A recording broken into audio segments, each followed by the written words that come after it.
Felicien. Era um homem rico, instruído, poeta de espírito, possuidor de caráter são, obsequioso e ameno, de perfeita honradez. Falsas especulações comprometeram-lhe a fortuna, e não lhe sendo possível repará-la em razão da idade avançada, cedeu ao desânimo, enforcando-se em dezembro de 1864 no seu quarto de dormir. Não era materialista nem ateu, mas um homem de gênio um tanto superficial, ligando pouca importância ao problema da vida de além-túmulo. Conhecendo-o intimamente, evocamo-lo 4 meses após o suicídio, inspirados pela simpatia que lhe dedicávamos.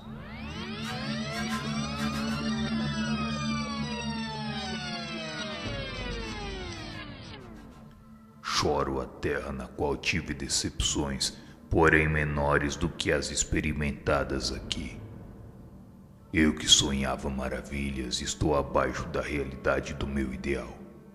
O mundo dos espíritos é bastante promíscuo, e para torná-lo suportável, fora mister uma boa triagem. Custa-me crer. Que esboço de costumes espíritas se poderia fazer aqui? O próprio Balzac, estando no seu elemento, não faria tal esboço senão de um modo rústico. Não o lobriguei, porém. Onde estarão esses grandes espíritos que tão energicamente profligaram os vícios da humanidade? Deviam eles, como eu, habitar por aqui antes de se alçarem a regiões mais elevadas. Apraz-me observar este curioso pandemônio e assim fico por aqui. Nota: apesar de o espírito nos declarar que se acha numa sociedade assaz promíscua e por conseguinte de espíritos inferiores, surpreendeu-nos a sua linguagem, dado o gênero de morte ao qual, aliás, não faz qualquer referência. A não ser isso, tudo mais refletiu seu caráter. Tal circunstância deixava-nos em dúvida sobre a sua identidade. Poderia nos dizer como morrestes? Tu me perguntas como morri? Pela morte por mim escolhida, a que mais me agradou, sendo para notar que meditei muito tempo nessa escolha com o intuito de me desembaraçar da vida. Apesar disso, confesso que não ganhei grande coisa. Libertei-me dos cuidados materiais, porém para encontrá-los mais graves e penosos na condição de espírito, da qual nem sequer prevejo o termo.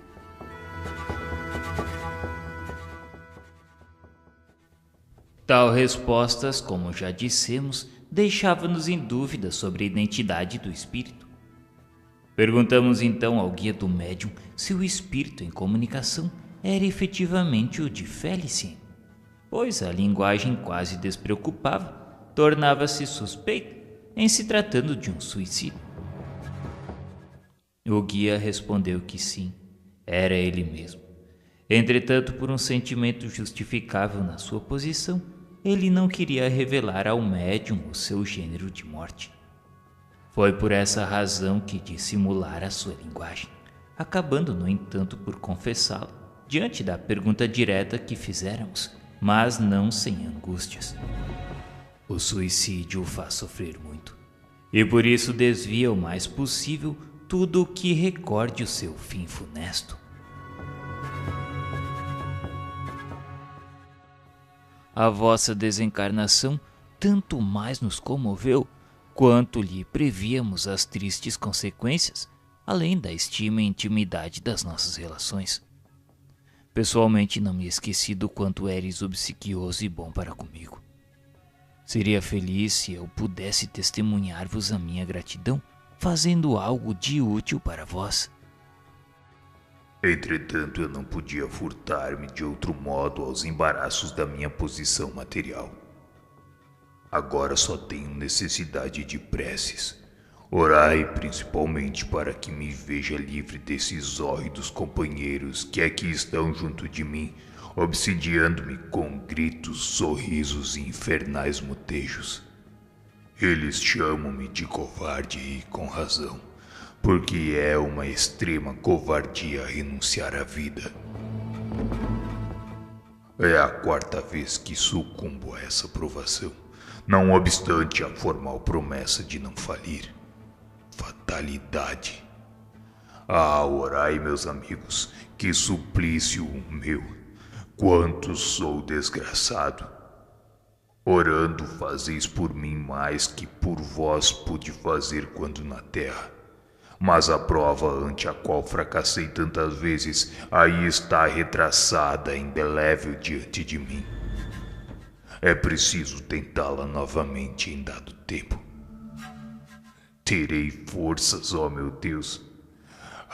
Recomeçar a vida tantas vezes, lutar por tanto tempo para sucumbir aos acontecimentos, é desesperador mesmo aqui.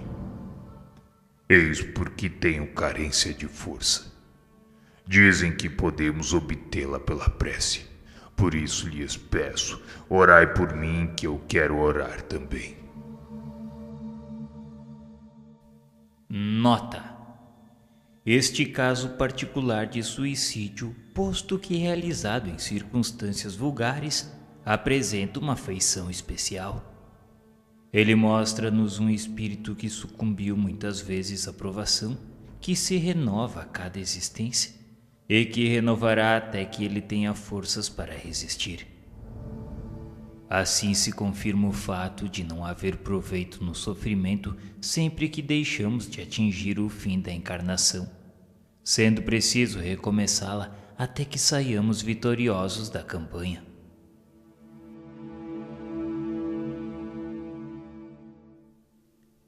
Por favor, me ouça, eu te peço. Ouça e meditai sobre as minhas palavras. O que denominais fatalidade é apenas a vossa fraqueza, pois se a fatalidade existisse, o homem deixaria de ser responsável pelos seus atos.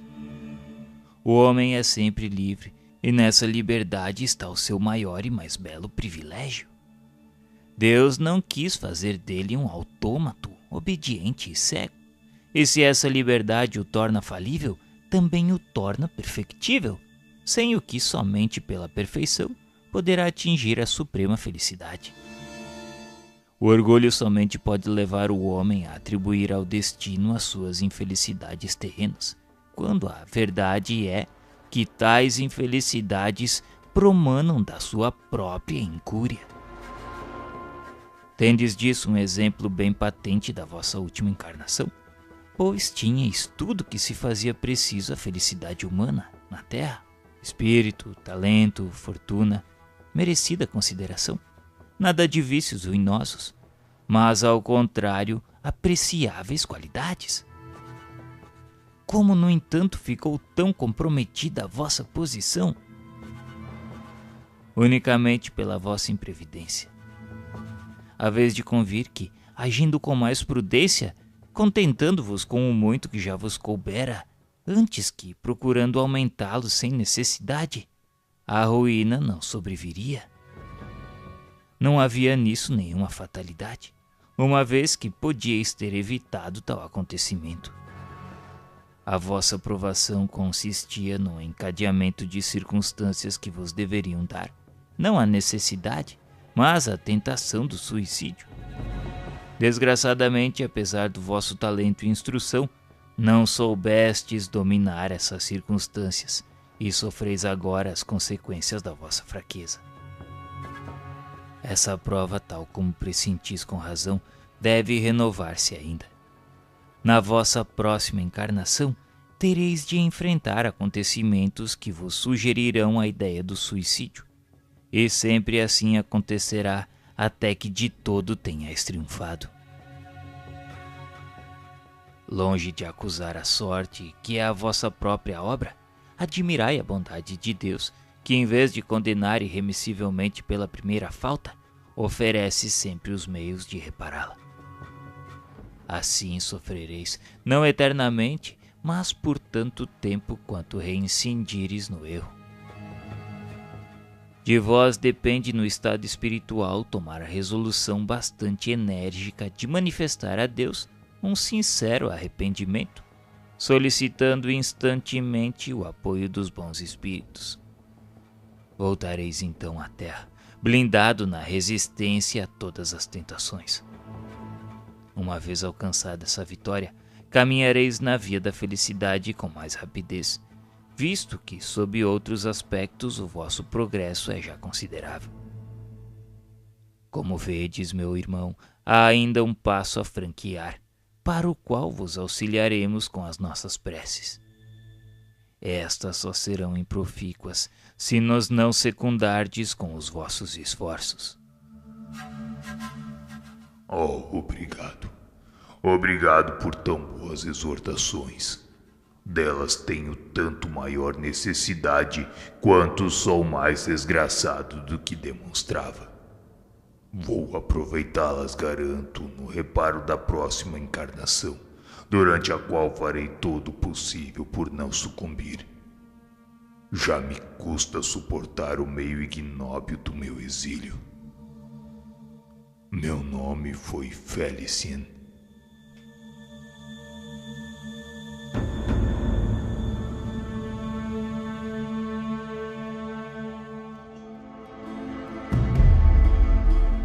Antoine Bell era o caixa de uma casa bancária no Canadá e suicidou-se a 28 de fevereiro de 1865. Um dos nossos correspondentes, médico e farmacêutico, residente na mesma cidade, deu-nos dele as seguintes informações. Conhecia-o, havia perto de 20 anos, como homem pacato e chefe de numerosa família. De tempos a certa parte imaginou ter comprado um tóxico na minha farmácia, servindo-se dele para envenenar alguém. Muitas vezes vinha suplicar-me para lhe dizer a época de tal compra, tomado então de alucinações terríveis. Perdia o sono, lamentava-se, batia nos peitos. A família vivia em constante ansiedade das 9 da manhã às 4 da tarde, hora esta em que se dirigia para a casa bancária, onde aliás escriturava os seus livros com muita regularidade, sem que jamais cometesse um só erro. Habitualmente dizia sentir dentro de si um ente que o fazia desempenhar com acerto e ordem a sua contabilidade. Quando se afigurava convencido da extravagância de suas ideias, exclamava: Não, não, quereis iludir-me? Lembro-me, é a verdade. A pedido desse amigo, evocamo-la em Paris a 17 de abril de 1865.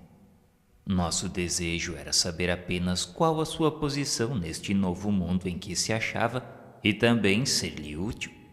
Tínhamos esperança de que as nossas preces atenuariam as suas penas.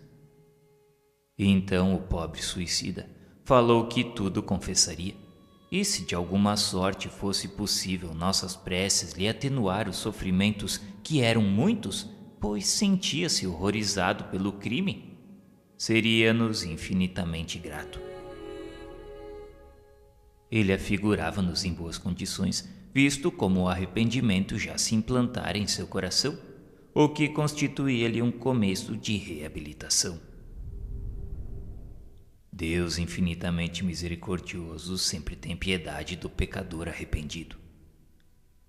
E nesse instante convidamo-lo a orar conosco a prece aos suicidas que se encontra no Evangelho segundo o Espiritismo.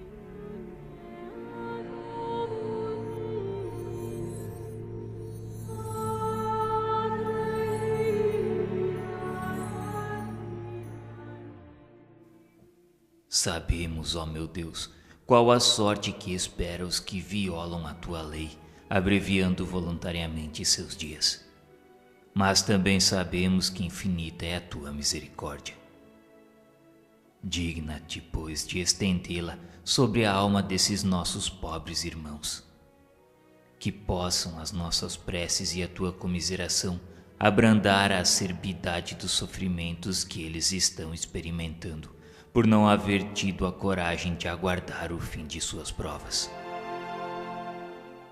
Bons espíritos, que tendes por missão assistir os desgraçados, tomai-os sob a vossa proteção, inspirai-lhes o pesar da falta que cometeram, que a vossa assistência lhes dê forças para suportar com mais resignação as novas provas por que hajam de passar, a fim de repará-las. Afastais deles os maus espíritos, capazes de os impelirem novamente para o mal e prolongar-lhes os sofrimentos, fazendo-os perder o fruto de suas futuras provas. E a ti, cuja desgraça motiva as nossas preces, nos dirigimos também para te exprimir o desejo de que a nossa comiseração te diminua o amargor e te faça nascer no íntimo a esperança de melhor por vir. Nas tuas mãos está ele. Confia na bondade de Deus, cujo seio se abre a todos os arrependidos e só se conserva fechado aos corações endurecidos. Que o Senhor nos abençoe.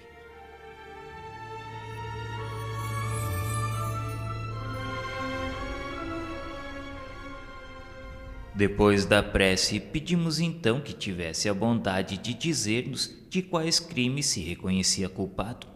Lembramo-lo de que tal confissão seria-lhe favorável. A sua resposta foi: deixai primeiro que vos agradeça por esta esperança que fizestes raiar no meu coração. Há já bastante tempo que vivia numa cidade banhada pelo Mediterrâneo. Amava então uma bela moça que me correspondia, mas pelo fato de ser pobre, fui repelido pela sua família. A minha eleita participou-me que desposaria o filho de um negociante cujas transações se estendiam para além de 2 mares. E assim fui eu desprezado. Louco de dor, resolvi acabar com a vida, não sem deixar de assassinar o detestado rival, saciando o meu desejo de vingança. Repugnando-me os meios violentos, horrorizava-me a perpetração do crime.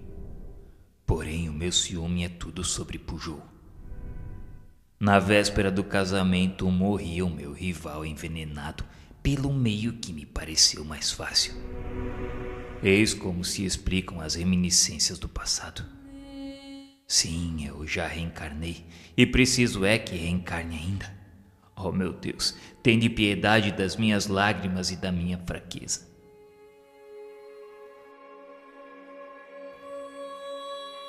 Deploramos essa infelicidade que retardou o vosso progresso e sinceramente vos lamentamos, dado porém que vos arrependais.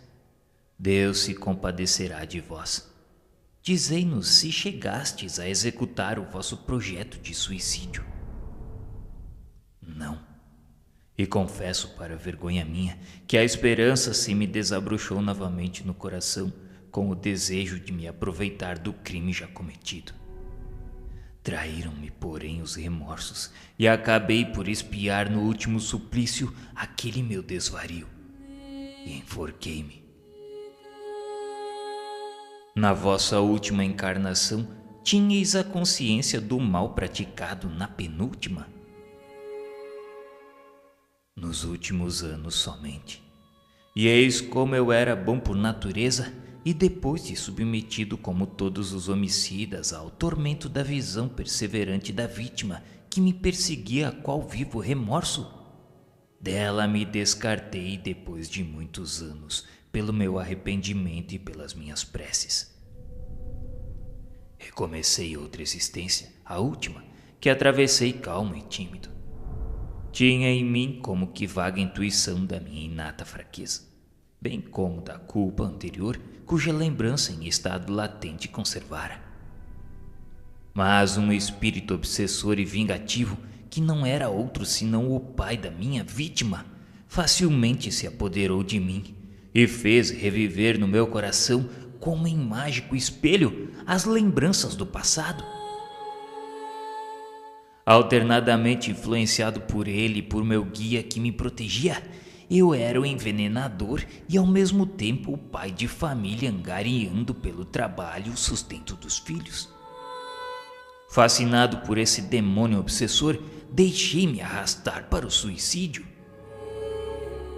Sou muito culpado realmente, porém menos do que se deliberasse por mim mesmo. Os suicidas da minha categoria, incapazes por sua fraqueza de resistir aos obsessores, são menos culpados e menos punidos do que os que abandonam a vida por efeito exclusivo da própria vontade. Orai comigo para que o espírito que tão fatalmente me obsidiou renuncie à sua vingança. E orai por mim para que adquira energia, a força necessária para não ceder à prova do suicídio voluntário. Prova que serei submetido, dizem-me, na próxima encarnação.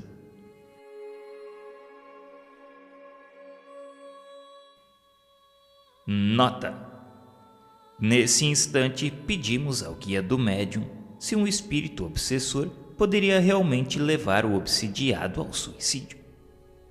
A resposta foi: certamente, pois a obsessão, que de si mesma é já um gênero de provação, pode revestir todas as formas. Mas isso não quer dizer isenção de culpabilidade. O homem dispõe sempre do seu livre-arbítrio e, conseguintemente, está em si o ceder ou resistir às sugestões a que o submetem. Assim é que, sucumbindo, o faz sempre por assentimento da sua vontade. Quanto ao mais, o espírito tem razão, dizendo que a ação instigada por outrem é menos culposa e repreensível do que quando voluntariamente cometida. Contudo, nem por isso se inocenta de culpa, visto como, afastando-se do caminho reto, mostra que o bem ainda não está vinculado ao seu coração. Perguntamos ainda ao guia do médium se pode ele ser atingido pela vingança de um obsessor na última encarnação, visto como, apesar da prece e do arrependimento, terem libertado aquele espírito da visão tormentosa da sua vítima. A resposta foi: o arrependimento, como sabeis, é apenas a preliminar indispensável à reabilitação, mas não é o bastante para libertar o culpado de todas as penas. Deus não se contenta com promessas, sendo preciso a prova, por atos, do retorno ao bom caminho. Eis porque o espírito é submetido a novas provações que o fortalecem, resultando-lhe um merecimento ainda maior quando dela sai triunfante. O espírito só arrosta com a perseguição dos maus, dos obsessores, enquanto estes o não encontram assaz forte para resistir-lhes. Encontrando resistência, eles o abandonam, certos da inutilidade dos seus esforços. Nota: estes dois últimos exemplos mostram-nos a renovação da mesma prova em sucessivas encarnações e por tanto tempo quanto da sua ineficácia. Antoine Bell patenteia-nos, enfim, o fato por muito instrutivo do homem perseguido pela lembrança de um crime cometido em anterior existência, qual um remorso e um aviso. Vemos ainda por aí que todas as existências são solidárias entre si, que a justiça e bondade divinas se ostentam na faculdade ao homem conferida de progredir gradualmente, sem jamais privá-lo do resgate das faltas. Que o culpado é punido pela própria falta, sendo essa punição, em vez de uma vingança de Deus, o meio empregado para fazê-lo progredir.